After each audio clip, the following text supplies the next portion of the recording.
Original.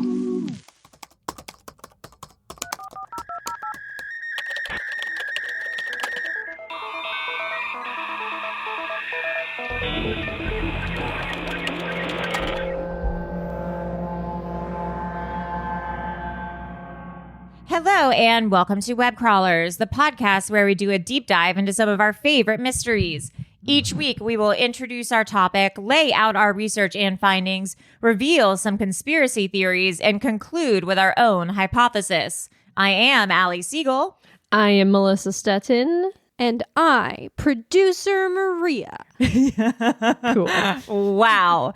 Melissa, who are our patrons for this week? We have Hannah, Gary, another Hannah Wow. S., Alex, James, and Latasha. Guys, welcome to the team. I love how Alex is spelled A-L-I-X. Yeah. I feel like that's a rarer spelling. Very cool. Unique.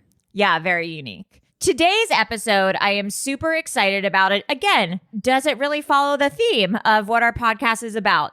Probably not. We've done over 200 episodes. Like, we're closing in on 250. There's only so many true crime stories in the world. Oh my God. You just opened a floodgate going, well, what about this? Oh, 100%. We're going to be actually a lot.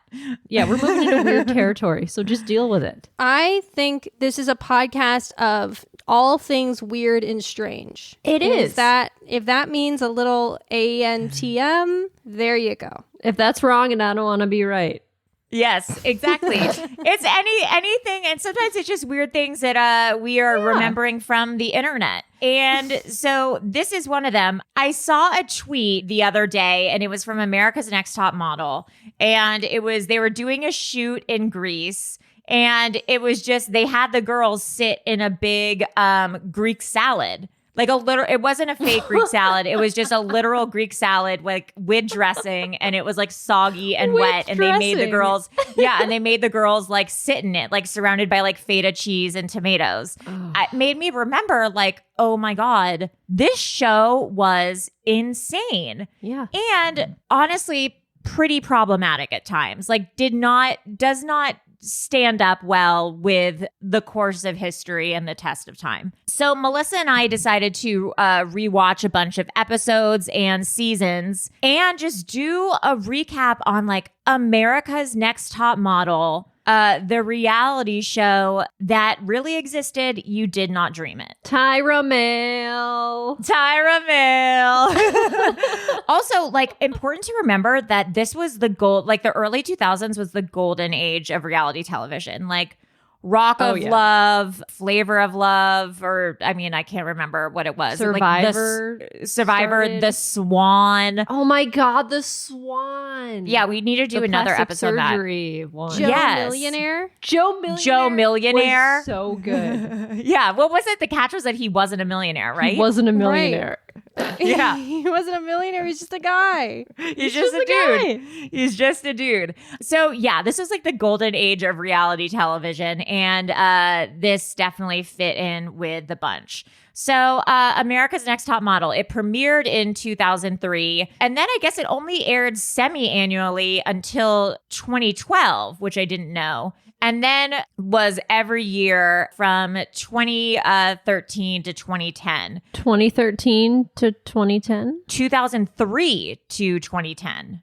The first 6 seasons were on UPN, then that went to WB, then the CW. Then it was canceled in 2015, but VH1 picked it up.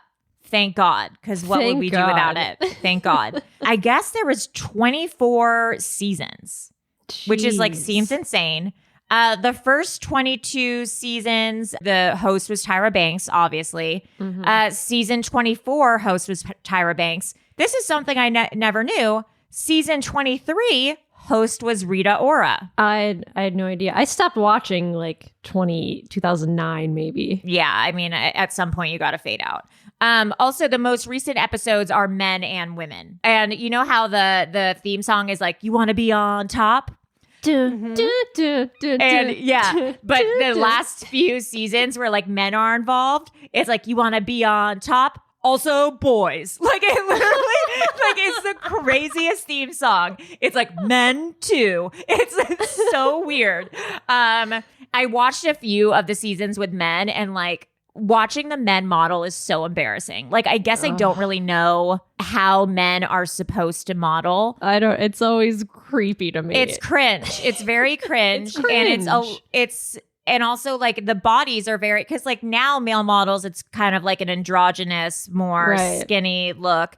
These are like buff hunks. And let me tell you, Tyra is eating it up. Tyra flirts with them. She loves it. Bet. She winks at them. It's kind of worth watching it for that. Harasses them. She sexually harasses them. There's also some hookups in the house, which is kind of interesting. Like, I think they tried to make it like something different. Anyways, I thought this was kind of interesting. And Maria, you're in the writing world, so I don't know if you knew anything about this. So I guess writers who work on unscripted television are not in the Writers Guild. I didn't know that. I've never, no one's ever asked me to do anything in the unscripted world. But I guess that I don't know. I guess I've never truly understood. I know there's writers on reality TV shows. I don't know how that works though. I don't either. We should get at some point like my friend Lauren Reeves does like production and I think writing for reality. And maybe they qualify for Writers Guild now. But what I thought was interesting, and this is super fucked up. So I guess in 2006, the writers of America's Next Top Model went on strike to be like, we want to be on the Writers Guild. We want health insurance. We want benefits. We want the same benefits as people who do scripted shows. And they did, they went on strike. They were all fired. What? Oh, what? Yeah. Oh, that's fucked up. I guess because they're not part of a guild to protect them. They were all just they're fired. Not union writers. Yeah. Oh, that's wild. So kind of fucked up with the series that instead of like, going into their claims, like, so kind of behind the scenes problematic stuff. So first, let's get into like who Tyra Banks is. Obviously a supermodel. We all know this. And she obviously is the first one to let us know. Her Wikipedia told me something interesting that I didn't know. It says Tyra, also known as Banks, BAN capital X. That's right. I remember her changing her name or Did she like do a Prince thing? Like, what is that? I don't know. No idea. Okay. So anyways, she's also known as Banks, the artist known as Banks. Started modeling at 15 years old. Pretty iconic. She was the first Black woman to be on GQ and Sports Illustrated. She was on them 3 times. My favorite Tyra Banks fact, though, is she's a teacher at Stanford University. Did you know this? She's a teacher there? Yes. No. So in August 2016, she accepted a position. She teaches personal branding at Stanford University. That makes sense. She went to Harvard Business School. Well, she went to like Harvard extension Online classes. No, She went to UCLA she Extension? did not. Hold on. Let's give credit where credit's due, you guys. Well, no, I remember reading a thing about how Tyra says she's like a Harvard graduate, but she didn't actually Let's see here. go. Tyra Banks, a Harvard Business School graduate? Well, not exactly. Who wrote this? Melissa? Uh-oh. It sounds like Melissa wrote, not exactly. She did attend classes on the Harvard Business campus, but they were part of an owner, president, management extension program and not part of the school's top-ranked master's in business administration. Taught in 3 weeks, 3 week. Oh, 3-week program. Hey, it's still, Sure. good on her. She's Sure. getting out there and she's doing stuff. And she's able to say that now. That's all that matters. She can put that on a resume. Exactly. Sure. Something that I also did not know about Tyra Banks is that she dated a Norwegian photographer named Eric in 2010. And in 2016, they had a son via surrogacy. Oh. So she has a son, which I also didn't know about her. That's who Tyra is. Then she started America's Next Top Model because, again, she is the queen of branding herself and rebranding herself. Mm-hmm. Her big thing is that she gained weight. She talks about this. So she was like, I no longer could fit into the modeling world and I had to figure out something different to do. So TV is where she went. So America's Next Top Model. has a panel of judges, none of whom I really understand who they were. First is Janice Dickinson, who is deranged and insane. She says she's the world's first supermodel, which like is just factually untrue. Self-claimed world's first supermodel is what she's always said. But that's not true. There's models in the 60s like Twiggy or like Cheryl Tiegs. Like they're supermodels. Yeah, and Twiggy ultimately also was a host on it or a judge. Oh, right. There's Jay Manuel, who's the makeup artist who like I've also never seen do makeup on the show. Right. There's Nigel Barker, the photographer. I went to a casting and Nigel Barker was the photographer. I cannot remember what the casting was for. I looked through my email, but he was just the photographer. Oh my God. There. That's amazing. And he's surprisingly married, but always seems a little horny for the girls, no? He seems like he's always flirting with the girls. Then there's Jay Alexander, who's like the quote unquote runway coach,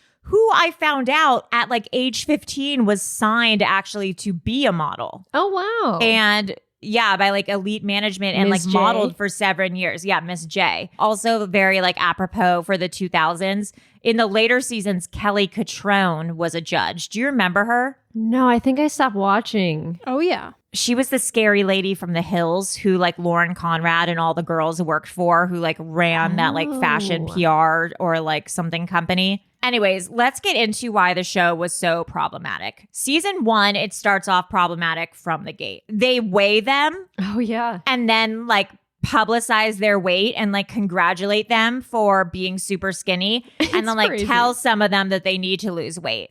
At one season, a girl is actually eliminated for gaining weight during the course of the show. I remember that, yeah. Yeah. So this one girl, I think her name was Elise. She's like 5'10" or 5'9", and they weigh her and she's like 114 pounds. And they're like, amazing job, Elise, which is such a low BMI. So skinny. So skinny. Also, in another subsequent season, there's a girl. Her name is Cassie. It's season 3. She admits she is throwing up her meals in the house. And then she admits to being bulimic and to Tyra and to like during some sort of talk with Tyra and some other people.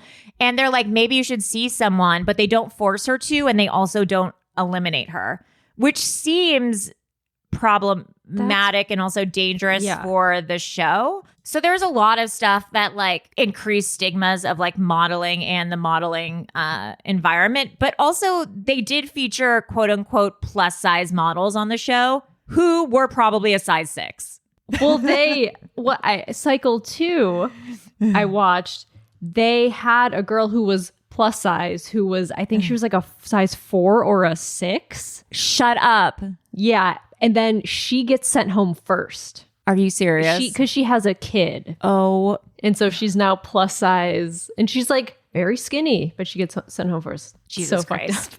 So let's start with like kind of the craziest moment of the show before we get into it. There is a contestant named Tiffany. I believe she's season 3. Tyra goes crazy on her. She is eliminating Tiffany. She believes Tiffany didn't try hard enough during the course of the season. She thinks she's taking it for granted, doesn't appreciate the opportunity. And this girl is like, I think she's uncomfortable, or she thinks the challenges are ridiculous, which they are.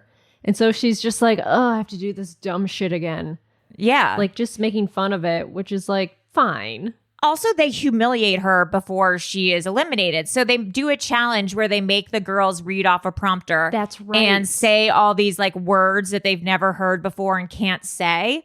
And she's like, I don't want to do this. I don't know these words. I don't want to read them and look stupid on television. I just don't want to do this. Like the reason for this challenge is to humiliate me. It was a bunch of like international model name, like Giselle Bundchen. Like, names that I wouldn't know how to pronounce. Right. Also, like one thing to say about like, and we maybe would but one thing about America's Next Top Model is I think they kind of like pluck girls from obscurity who maybe don't really have a knowledge of fashion or modeling. They're just girls who they kind of want to give a chance in the modeling world. And like they didn't really like have an understanding of these kind of big names. Anyways, so she gets eliminated and Tyra loses her shit. So here's a clip of that. Tiffany, I'm extremely disappointed in you. This is a joke to you. You've been through anger management. You've been through your grandmother getting her lights turned off to buy you a swimsuit for this competition. And you go over there and you joke and you laugh. This is serious to these girls. And this should be serious to you. Looks can be deceiving. I'm hurt, but I can't change it, Tyra. I've been... Yes, you can. Do you know that you had a possibility to win? Do you know that all of America is rooting for you? Do you know that? And then you come in here and you treat this like a joke? You come in here and look at that and say, I can't read that. You read 10 times better than half of those girls over there. You did. And you come in here with a defeatist attitude. I don't have a bad attitude. Maybe I am angry inside. I've been through stuff, so I'm angry. Yes, but this is not okay, quiet, but everybody be quiet. That's what is wrong with you. Stop it! I have never in my life yelled at a girl like this. When my mother yells at this, it's because she loves me. I was rooting for you. We were all rooting for you. How dare you? Learn something from this. You go to bed at night, you lay there, and you take responsibility for yourself. Because nobody's going to take responsibility for you. You roll in your eyes and you act like this because you've heard it all before. You've heard it all before. You don't know where the hell I come from. You have no idea what I've been through. But I'm not a victim. I grow from it and I learn. Take responsibility for yourself. Jeez. I mean, she gets a little, like, that's a little mean and personal. Like, you went through your grandma having her lights turned off to buy you a bathing suit. Like, the world doesn't need to know that shit. Like, I'm sure that was in a personal conversation. So anyway, she gets very, very angry. I understand the subtext is that she's trying, like, the motivation is probably like she's trying to be encouraging, like, hey, I've been in the same place as you. Like, this is an opportunity. Sure. Don't fuck it up with your attitude. But wow. And then Tyra takes the girls aside after and is like, that was probably really scary for you guys. Like, she was so what? creepy. And by the way, I guess that was season 4, not season 3. Another amazing thing is that there was insane challenges. Like, the modeling, it was not normal runways that they had to do. Like, no. One of the challenges, and I posted it on my Instagram, we'll post a bunch of them on the Web Crawlers one too, where it was the first runway and they put them in like those clear bubbles, like inflatable bubbles. And there was water on both sides of the runway. And then there was a small runway and they were wearing high heels and they had to go in the clear bubble and roll down or like rock down the runway without falling over. Impossible. Girls fell into the water. They like tumbled out. Like, it was horrible. It was embarrassing. Like, embarrassing. They would like fall, like the ball would roll up. They would like roll upside down in the ball. Yeah. There was one, we might get into it in a bit, but do you remember there was one where there were these huge pendulum clocks? Pendulums. It was like they were on like a Japanese like game show. Like, there was... It was like American Ninja Warrior. Yes. There was pendulum clocks like swinging back and forth, and they had to walk and try to avoid being hit by these huge pendulum clocks. And of course, most of them got hit. Yeah, they all got... I think a girl fell off the runway. I think she got hit and fell off the runway and fell into the crowd. Again, this has nothing to do with modeling. It was like... I think a lot of the show was honestly to kind of like humiliate the girls and to get viewers to be like, whoa. Yeah, of course. Season 6, there was something similar to this that happened with a girl named Danielle. The girls had to walk in like huge high heels, like 10-inch high heels. God. And they kept like falling. Like, it looked like they were going to break their ankles. Like, the girls were wobbling. This one girl, Danielle, fell, got back up. She fell again, got back up, fell again, and then just crawled the rest of the way. She couldn't get up again, and she just crawled the entire runway. And it was so sad. It was so mortifying. Those heels are crazy. Like, that's dangerous. You could legit break your ankle in those. Oh, it's horrifying. There is moving runways over water where the girls, it was like a not an escalator because it didn't go up, but it would like move and then like over water, and they had to go over it, and some of them would fall off. Oh my God, this is crazy. I don't remember this part. Okay, so then there's one, Tyra's Circle of Trust in season 8. I didn't watch this. This is amazing. That they're explaining this in a Teen Vogue article called "The Craziest Moments in America's Next Top Model History." Okay, it says, for the most part, Tyra means well, but every now and again, she puts on her therapist hat and chaos ensues. After hearing about a girl who wasn't making friends in the house or really getting along with others, Tyra decided to take control of the situation. While most viewers expected her to ask the girls what was going on and help them sort out their problems, Tyra instead decided to have the other housemates simply go around in a circle and tell this poor girl why they hated her. What? Wait, we need to find that. Oh my God. Understood. I don't care if I make friends. It's not my main goal for being here is not to make friends. It's to win the competition, to make something out of my life. You know what I think would be best, Renee, is if you sit right here next to me. And I think the best thing when like you're feeling attacked and everybody's against you is for everybody to go and say how you've hurt them. All right, so shoot. You've been negative to everybody so many times. It's like, how am I gonna believe you? Hogged all the blow. If the cast been weak, you're not saying very good things. You got peanut butter in my jelly. This is like a weird mashup. Yeah, it's like a weird mashup. But she had me at you got peanut butter in my jelly. So then they also like capitalized on the girls' fears, which was crazy. So, for example, there's this girl, Eva, in season 3. She had arachnophobia, like really bad. So then they made her pose with spiders. There was the girl, Melissa, hadn't her friend just died and then they made her do a crime scene shoot or something? Yes, her friend had died of an overdose and they made her do, it was a scene where I think she had died of an overdose. It's so crazy. Yeah, so they did like a whole bunch of things like that. They also covered a girl in bees who was super allergic. Oh my God. Yeah, she was like, I have my EpiPen in case anything happens. Oh, geez. They also in season 8 decided to do, and if you rewatch these episodes, like none of the photo shoots stand up. In season 8, they did a political photo shoot where people were like pro-life, pro-guns. Oh, I remember seeing those photos. Insane. Season 9, they did a shoot for a no smoking campaign. So one photo was the girls smoking a cigarette. And then in the mirror, it was their reflection of what happens if you smoke. But like horrific images, like It was flesh-eating disease on their faces. One of the girls was holding a stillborn baby. Oh my God, that's Oh my gosh. right. One of the girls, like, it was like, your hair's falling out because you have chemo. Like, and they were taking the pictures and it was like, pose like you have chemo. Like, it was watching it again. You're watching it and you're like, what does this have to do with modeling? This is insane. What is this show even about? I wonder how many of these decisions were production and how many were Tyra's. Who came up with these? I don't know. I mean, the writers on the show, I would assume. Yeah. Who all got fired because they wanted health insurance. And then I found this BuzzFeed article, 17 America's Next Top Model moments that didn't age well, to say the least.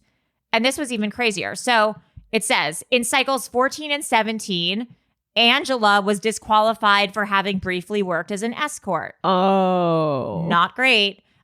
In cycle 4, Michelle was made to believe that she had a flesh-eating bacteria, even though it was just untreated impetigo, which is just like a skin bacteria that you can just get rid of. This one was insane. In cycle 5, Tyra told Kim that she should tone down her lesbianness. Kim said, this was in her audition. Kim goes, I want to be out, like I'm gay and I'm really proud of it.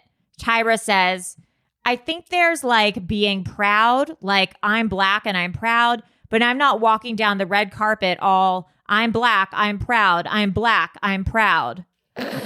Tyra. In cycle 4, Kenya was blamed for being inappropriately touched by a male model at a photo shoot. Oh my God, that's right. I don't remember this. Do you remember? I didn't watch this one. Do you remember what happened? I guess a male model touched her and then she was like victim blamed. Yeah, because she didn't speak up for herself. In which another thing happened, I think it was season 1, Carity, she was shooting a pool and it was freezing and she got hypothermia. Yes. She was blamed. They're like, as a model, you need to speak up when you're uncomfortable. Yeah, but they Like, always she get got mad at them blamed. for speaking up when they're uncomfortable. Yeah. Then cycle 10, there was a girl named Katarzyna. I might be mispronouncing it, which is fucked up because the whole thing is that I guess the whole season they couldn't pronounce her name right, so they just pronounced it wrong the whole time. Oh, no. In cycle 6, Danielle was hospitalized but left because she felt pressure to do a shoot.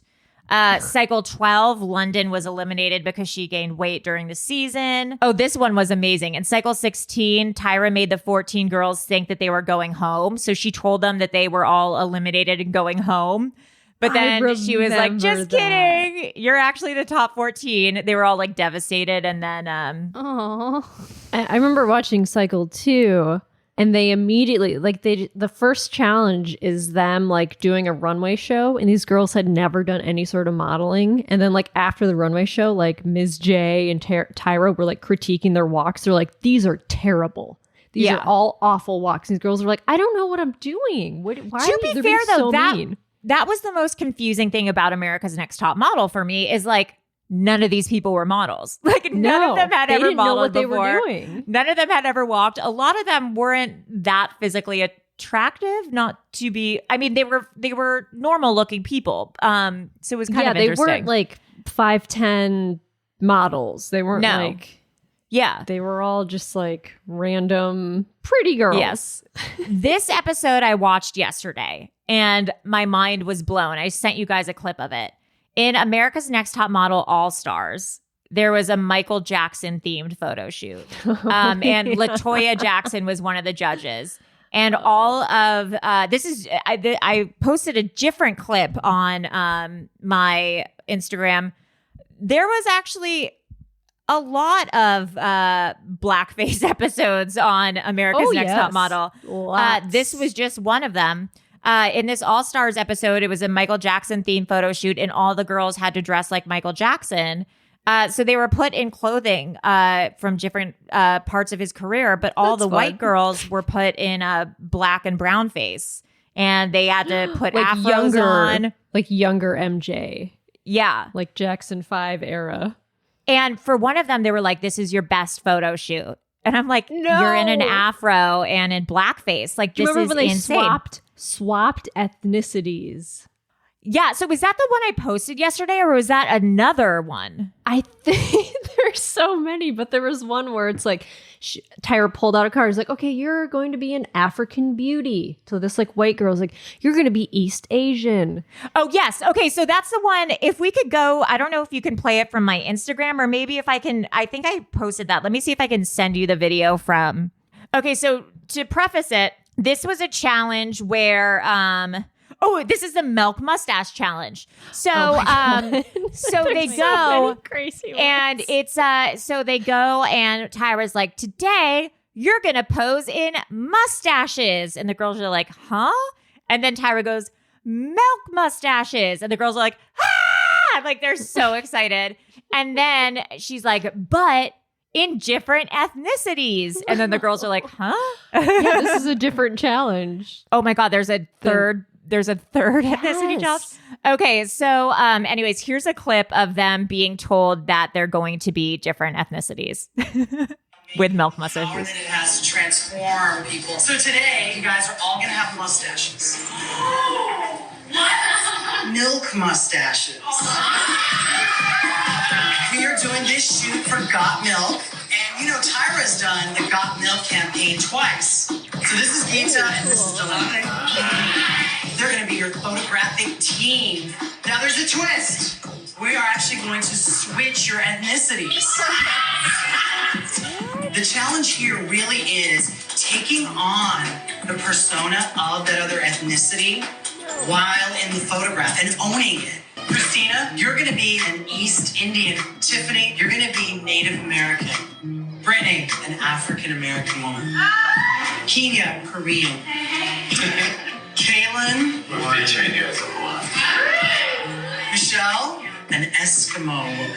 Naima's gonna be an Icelandic Scandinavian. Tatiana, a biracial woman. Wow. Yuvi, Swedish milkmaid. Wow. Becca, really dark, tanned, Italian Sicilian woman. Oh, and Noelle, we're making you into a traditionally African woman with a head wrap and everything. A white woman is traditionally African with a head wrap. Oh my God. I mean, in what world does that make sense? Like, what year was this? Like the early 2010s? Yeah, like it wasn't that long ago. That's not that long ago. But I remember watching it and being like, "Oh, this is what they do. This is normal." Yeah, it's crazy. And if I remember correctly, I think they also had to hold a child of the same ethnicity during this photo shoot. Yes, one of them. I think it was the biracial one had to hold a biracial baby or like something fucked up, something weird. The girl I think on this challenge who had the impetigo, who they all told her it was a flesh-eating disease, they were like, we can't have a baby near you in case it gets the flesh-eating disease, so you're going to be holding a doll. God. And so she had to hold a black baby doll. Oh my God. I mean, it was bananas. Oh my Maria, are God. you going to edit this entire episode out? Your faces, you look so worried. It was crazy. It's not like a... Yes, it was. These are facts. Crazy. I was watching Cycle 2 and Tyra said, like at the beginning, the first episode, she said, "I need you guys to live, breathe, and eat modeling. I need you guys to want this so bad that if it doesn't happen, to go, oh my God, what am I going to do with my life now?" She wants them to kill themselves if they don't win. How is that good advice? Like, that's not the thing with modeling. Is it's not something you can learn to do. You're either tall, skinny, and pretty, or you're not. Right. Like, she's just like setting these girls up for like failure if they don't. Yeah, succeed. it is kind of like crazy. It is crazy. And she did so many things that weren't necessary or didn't have anything to do with modeling, and was just like a showcase for her. Like, she would do weird skits. One day she pretended to faint just to scare everyone. In Cycle 2, Janice Dickinson told one of the girls she looked like a child prostitute. Oh my God. This is my favorite thing, which I didn't rewatch, but I absolutely have to because I don't remember this. Apparently in Cycle 8, 50 Cent, who was, I guess, a guest on the show, pushed one of the models, Jael, into a pool because she annoyed him. God. Yeah, I remember that. So then, and I mean, there were some breakthrough things in the show that were really great. They did have some quote unquote plus size models, even they weren't very plus. That's true.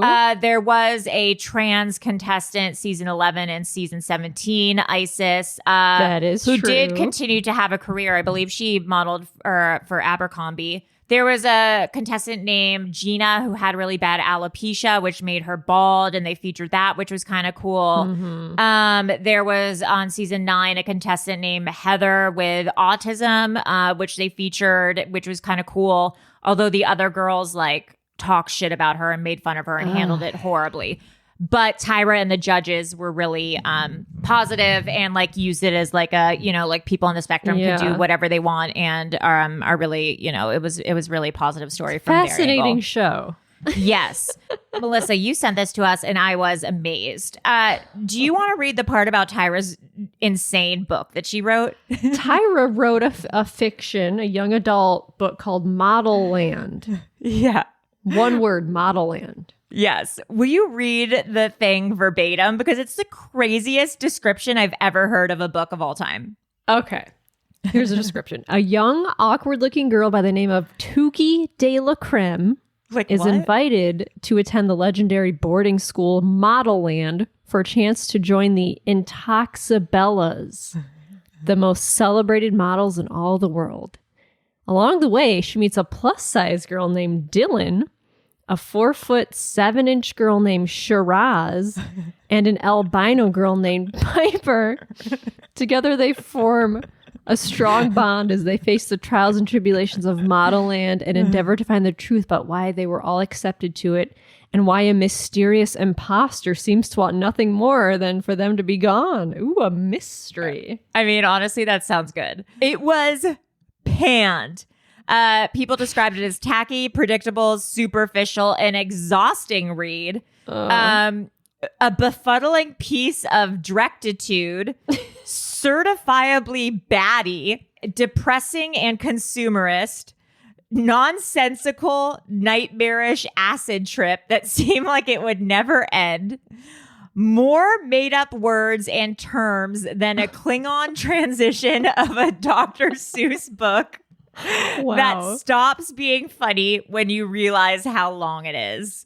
Yeah, so if anyone wants to ever start a book club, I think that should definitely be it. So let's take a quick break and then we'll be back with our interview with former America's Next Top Model contestant, Jenascia. Web Crawlers has a Patreon to get access to rewards, bonus episodes, video episodes a day early, ad-free episodes, and more. Please go to patreon.com/webcrawlers. You can donate as little as $2 a month to become one of our bimbo patrons. Also, please rate and review us on Apple Podcasts. If you give us a 5-star review, we will read it on our mailbag episodes. Also, Erios has a hotline. Insert jingle here. 626-604-6262. It has been popping off. Please continue to leave us voicemails and we will continue to play them. Now, back to our regularly scheduled programming. So we are so lucky today. We actually have a model, and it's one of my favorites, and I think one of the funniest models. Jenascia, she was on cycle 2 of America's Next Top Model. This took place in 2004. Iconic because... well, I'll let you know why she's iconic once we start talking to her. So here is Jenascia and our fantastic interview with her. Okay, so we just want to talk to you. You were our favorite person from season 2, mostly because on the first episode, the first thing you said, I think, was so are we not getting lunch? Guys, I was starving. They picked us up at I don't know. It felt like the ass crack of dawn to me. It was probably 8 a.m., which now as an adult it's nothing. But yeah, they had us do that whole intro that you see. Yeah. Drop us off, pick us up in that van thing or whatever, and there was no food involved the entire time. Are you serious? Yeah, I don't think I ate till that night. I was fucking hungry. I'm so hungry crazy. just thinking about it. Yeah, I would have been so grumpy if I had to work all day long and be on TV and be around all those other girls without being fed all day long. There was a McDonald's on the ship, so I got really excited when we pulled up to the Intrepid. I was like, "Oh fuck yes, we're going to McDonald's." I don't know why I was like, "Oh, we're going to McDonald's here." You thought that was the challenge. That's what we're doing here. Probably is going to that McDonald's. I don't know. We're huge fans of McDonald's. Oh yeah, we're wearing McDonald's colors. Oh my god, yellow, we are red and white. Nice. We are. We always are. We always We are. do Every this a episode, lot. one of us is wearing one of these colors. Yeah, it's so weird.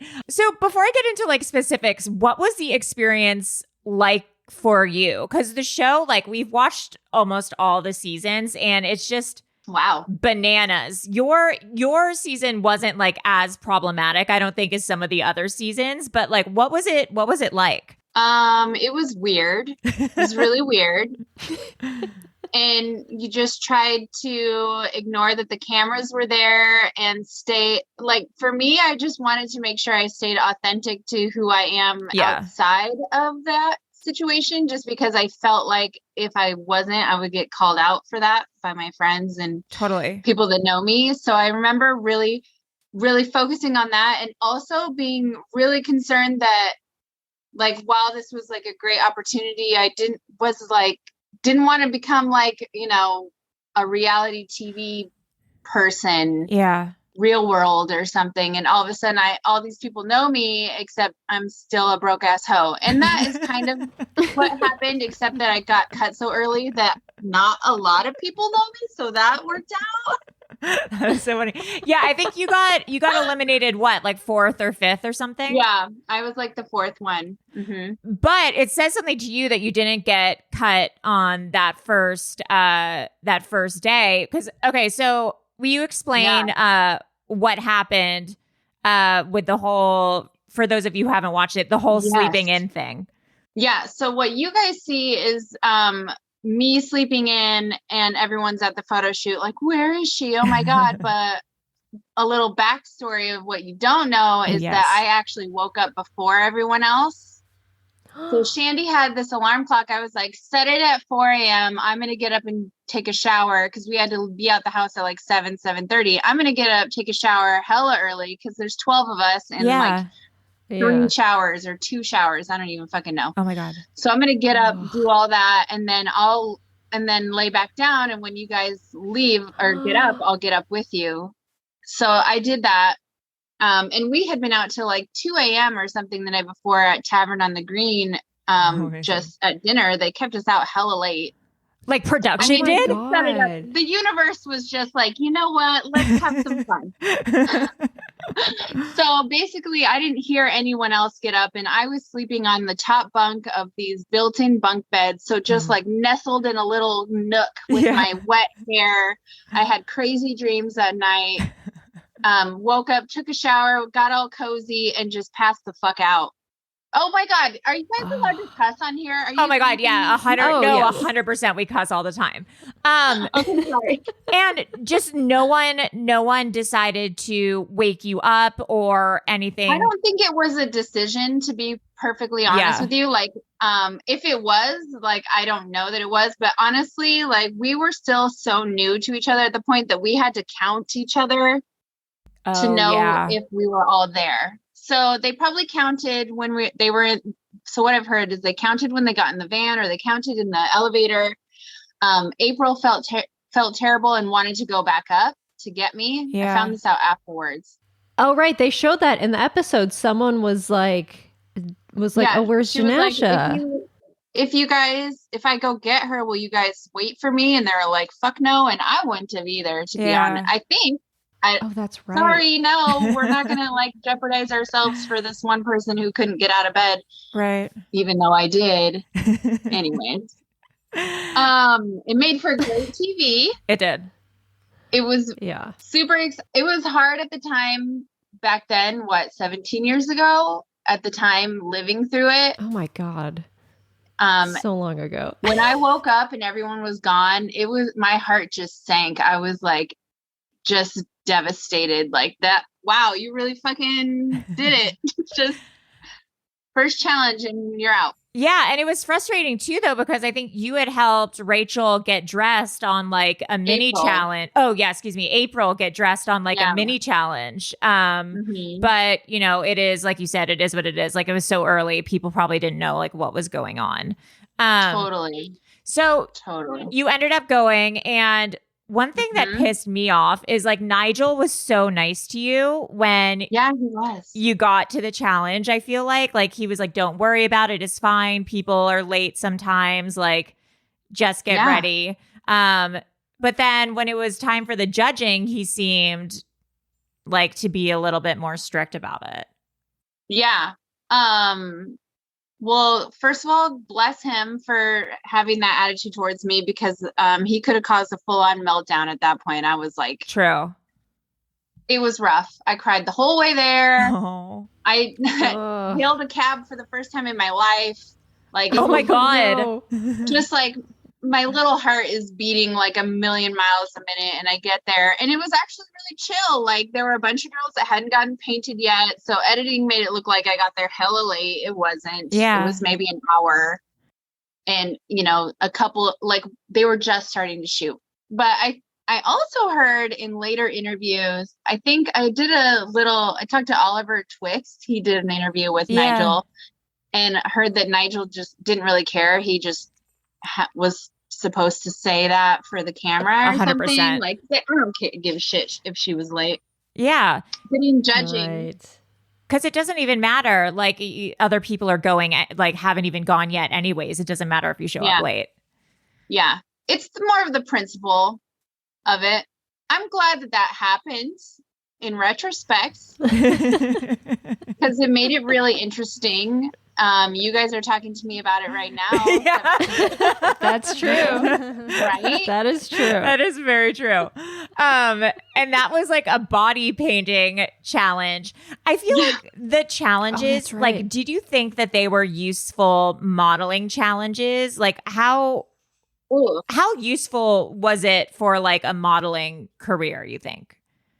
Maybe back then in 2003. I mean, it's so hard to look at it now because they're a little bit dated, right? So you're like, what was the point? That's so cheesy when you look at it now. But I think maybe to see just how far we were willing to go. Also, you're doing a modeling challenge on TV.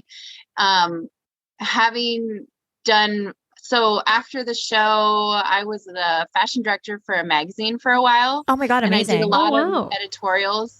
So behind the scenes, like we do some behind the scenes videos, but honestly, like photo shoots and stuff like that, they're not super exciting. Yeah. So, you know, you got to spice it up a bit. These challenges have to be entertaining for, you know, apparently years to come. So yeah. We're still watching it. Like, how do you, the creativity is just. That's a good point, that like it's not just about the modeling. And I think we talked about that before too, that it's also that they're like making television and there has to be like a production value. It's got to be like, because like I used to model, I'm retired, but like so many photo shoots are just so boring. Yeah. You're just waiting around the whole day. About the clothes. That's all it is. Most of them are in front of a white screen, right? Yeah. So it's so boring. Yeah. I don't know if they would challenge necessarily helpful to us as aspiring models per se. Like, I don't know how well you could translate what you did there to modeling in the real life. Some people did, and they just have that, but a few, you know, mostly they transitioned into acting, right? The bigger girls from Top Model. Oh, yeah. So after, and this was like one of my favorite facts when researching you, because it's also one of our favorite shows, is after you, I think you were a contestant on Wheel of Fortune. Yeah. How did that happen? Yeah, how did that happen and what was that like? I have loved Wheel of Fortune since I was like little growing up. Yeah. Same.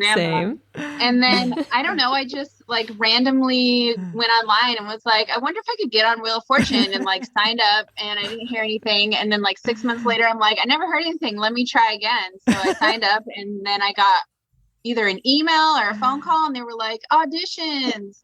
And I was like, fuck yeah. So I flew down to LA for like literally a day. I didn't even stay overnight, I don't think. Oh my I went God. down there, Wow.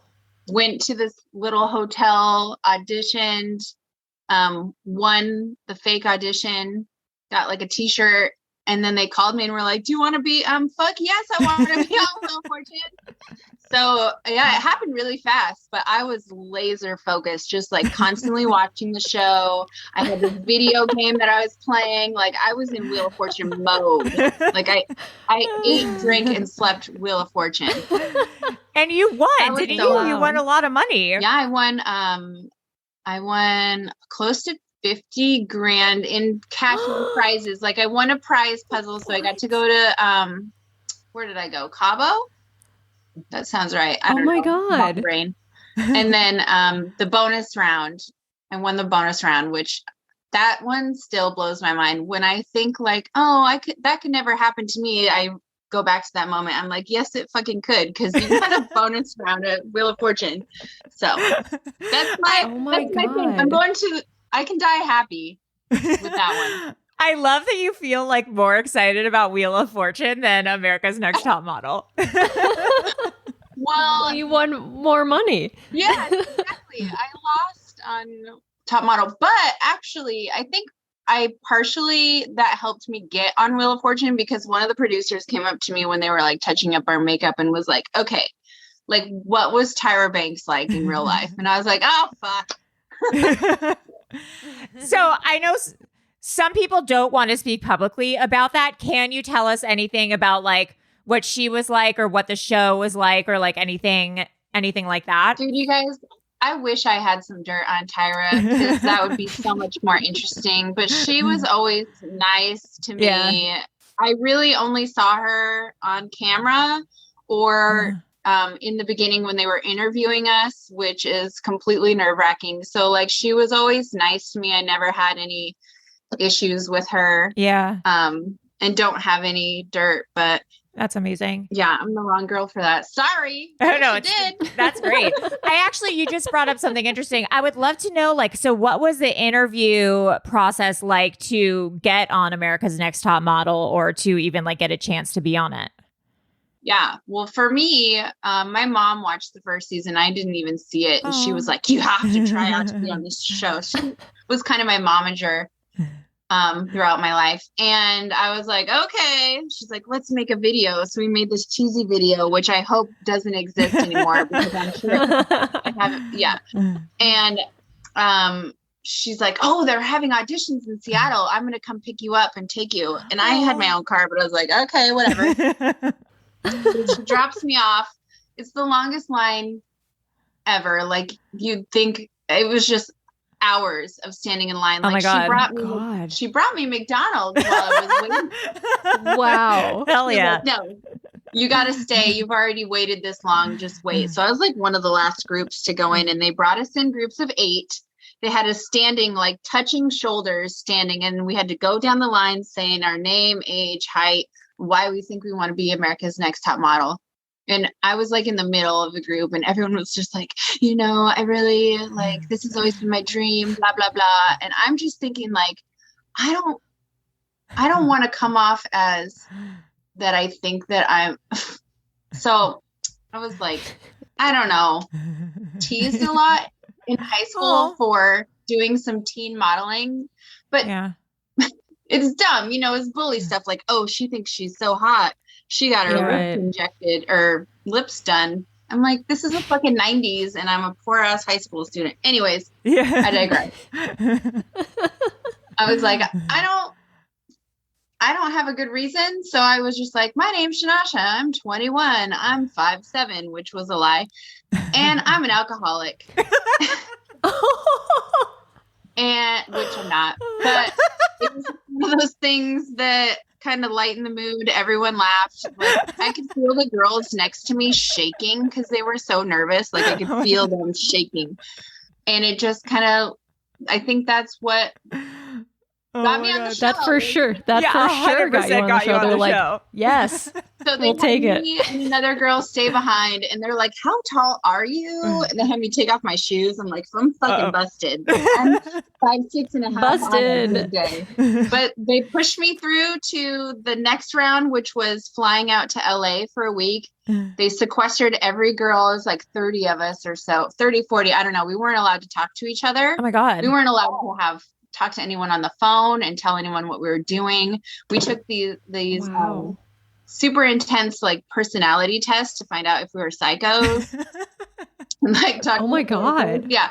And then when you got on the show, you had to fill out like this legal packet that was like 5,000 pages long, and there's no way you could have possibly known what it meant. But basically they could sue you for like $1 million if you gave away any secrets or anything. And you had to send in a vial of your blood. What? Did they do like drug testing or I don't know like what they used it for? There's like a clone of you somewhere. Probably. That is now 17 years old because it's been 17 years. I had to go get a blood draw. I had to go get a physical. Oh I cried and made the doctor write that I was 5'7", and I had to get send a vial of my blood.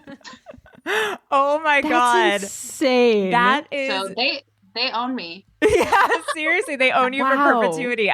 That'd be amazing. Who knows what you signed too. I have never read a contract in my life. Like that's just, I just always sign everything. And you didn't have a lawyer at the time. You couldn't be like, hey, let my lawyer read it. It's like, I don't know. Fucking You're like, I'm know. 20. I don't was even. a 21-year-old Hooters waitress. I'm like, there any regulars at the bar over here that are lawyers? Ridiculous. Oh my God. Jenascia, you're our favorite person of all time. Thank you. That I like literally am dying at like the McDonald's and the alcohol thing. That is so funny. If people want to like follow you online or anything like that, if you don't want them to, that's fine. But if you do, where can they do that? Sharing is caring. I'm mostly on my Instagram, which is at dirty.planties. Amazing. Which is mostly my plants, but I have a baby now, so I don't get as much time to make content about plants. So I'm transitioning into everything. Let's just talk about it all. And then also my husband has a restaurant out in West Seattle. Oh, wow. That I would love people to frequent. It's called Lady J. Lady J. What kind of food is it? Mostly smoked meats and cocktails. They have a huge smoker out back and a patio. Oh, damn. But also, like on Tuesday, they're having this night market where they're selling a shit ton of American and Japanese Wagyu. Oh, what? Like raw, so you can cook it at home. Yeah, they have a meat shop in the front. They've pivoted with the pandemic. So meat shop in front, restaurant and patio in back. Oh, this sounds good. So yeah, I'm working. That sounds amazing. Focusing on supporting him right now since I'm mostly a stay-at-home mom right now. Oh, I want him to open that in Los Angeles. That sounds so fucking good. Yeah, Lady J LA, let's go. Yeah, seriously. And I have a question. What is the secret to keeping your plants alive? Because if you guys aren't watching this, she's got plants around her that look like the most magical. Google. Everything I grow dies. Google. I'm really lucky. I have a lot of light in my place. We've got a shit ton of windows and we get light all day long. But the trick is to either put your plants in pots that drain so that they're not sitting in water. People, basically you kill your plants by either underwatering or overwatering. Yeah. I tend to underwater because it's less lethal. Oh, you can tell when your plant is thirsty. You're like, okay, this bitch needs a drink. I think a lot of people water too frequently.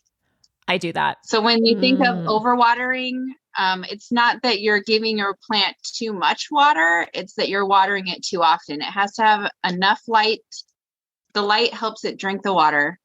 The roots drink the water. If it's sitting in too much water, then the roots just turn to mush because they're vegetation. Like think about putting any kind of plant in water. It's going to start to rot. That makes sense.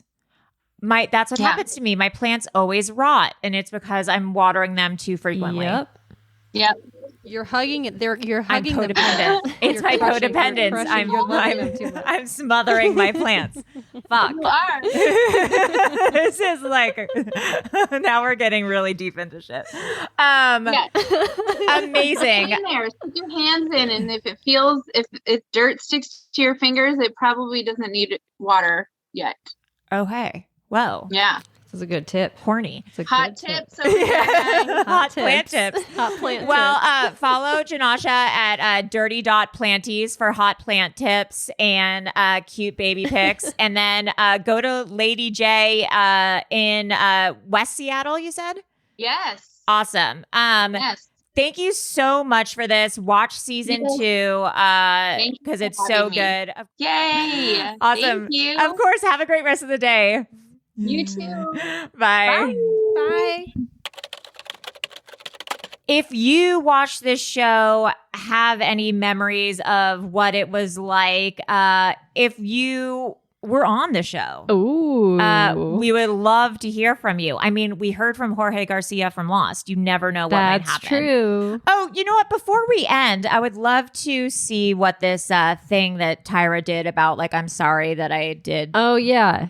Because a lot of people on Twitter were, like, pulling up old clips of America's Next Top Model. And I believe she acknowledged it and was like, yeah. It was crazy. I'm sure. It's 9 minutes long, which obviously we're not going to do. She wrote something.